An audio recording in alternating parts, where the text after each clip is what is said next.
ఇదివరకు అమెరికా అధ్యక్షుడు పాస్ పోసుకోవడానికి వెళ్తే వెనకాల బౌన్సర్లుగా పరిగెత్తేది బ్రిటన్. అమెరికా ఉస్కో అంటే ఇది పరిగెత్తుకెళ్ళి దానికంటే ముందే దాడులు చేసి వచ్చేది. అమెరికా కదిలినప్పుడల్లా పరిగెత్తుకొచ్చేటటువంటి టోరీల ప్రభుత్వం దిగిపోయింది. ఇప్పుడు వచ్చినటువంటి స్టార్మర్ ప్రభుత్వం వచ్చేటప్పటికి అమెరికాకి పూర్తి భిన్నమైనటువంటిది. అమెరికా ఉస్కో అంటే ఇది రివర్స్ ఉస్కో అంటుంటది. ఇప్పుడు ఓపెన్‌గా తేల్చి చెప్పినటువంటి పరిస్థితి, ఇరాన్ మీద జరుగుతున్న యుద్ధంలోకి మమ్మల్ని ఎవ్వరూ లాగలేరని బ్రిటిష్ ప్రధానమంత్రి కీర్ స్టార్మర్ తేల్చి చెప్పారు. యుద్ధంలో తాము పాల్గొనే ప్రసక్తే లేదన్నారు. హార్ముజ్ జలసంధిని తిరిగి తెరవడమే లక్ష్యంగా దౌత్య రాజకీయ చర్యల మీద చర్చించడానికి ఈ వారంలోనే అంతర్జాతీయ సదస్సు నిర్వహించబోతున్నట్టు చెప్పారు. నాటో మీద అమెరికా అధ్యక్షుడు డొనాల్డ్ ట్రంప్ వ్యాఖ్యలను కొట్టిపారేశారు. పశ్చిమాసియా యుద్ధం బ్రిటన్ భవిష్యత్తును ప్రభావితం చేస్తుందని స్టార్మర్ చెప్పారు. ఈ తుఫాను ఎంత తీవ్రమైందైనా తట్టుకునేందుకు సిద్ధంగా ఉన్నామన్నారు. నాటో అనేది ప్రపంచంలోనే అత్యంత సమర్థవంతమైన సైనిక కూటమని తేల్చారు.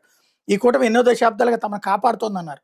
ఇరాన్ మీద జరుగుతున్న యుద్ధంతో తమకు ఎట్లాంటి సంబంధం లేదన్నారు. ఆ యుద్ధాన్ని తాము ప్రారంభించలేదని, అందులోకి అడుగు పెట్టబోమని స్టార్మర్ తేల్చి చెప్తున్నారు.